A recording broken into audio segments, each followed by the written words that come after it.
spirited, focused, united in one goal: against injustice, against police brutality, against bad governance.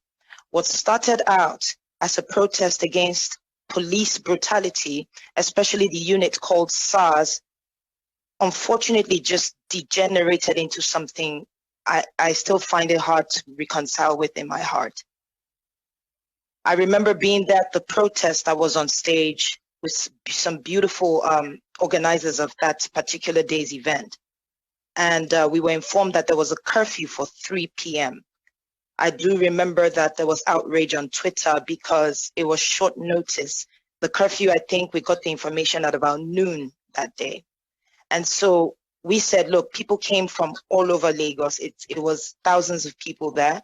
The best thing we can do, if people can't make it home, we'll sit still, don't do anything, don't move. We'll sit still and we'll sleep over till night. It was at the toll gate. And then later on, we got, sorry about that. And then later on, we got, I'm so sorry. I don't know if you can hear me. Okay, great. I'm getting some messages in my ear. Okay, so we also got information later that the governor wanted to see me and 6 other people. And I remember saying to them that we have no leader. If the governor wanted to speak to us, he should kindly come to the toll gate and address Nigerians because we've been out for over 11 days. And then the lady that came to give us the information, I do not remember her name at this time, left. She came back some 30 minutes later to inform us that the curfew had been canceled and moved to 9 p.m.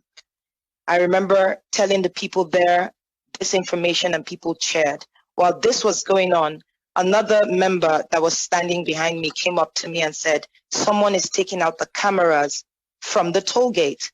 And I said, do you recognize who? Because we had, I think the real heart of Nigerians there. We did not destroy anything except for graffiti.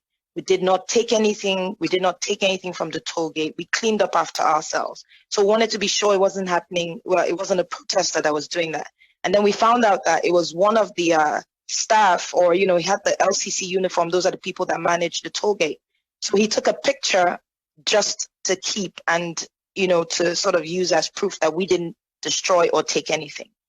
And then we realized that the big billboard that is over the toll gate had been turned off. And so just before 7, it was like to 7, maybe 6:45, not too sure on the exact time, but to 7, we heard gunshots coming from behind. At first it was chaotic because we didn't know where the gunshots were coming from. We didn't know what the gunshots were about. And then the lights went off. I think the rest of that is just the most tragic thing.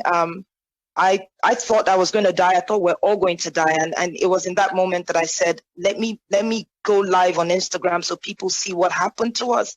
People see where we were killed. I just believed that was what was going to happen. And I remember the military came in first.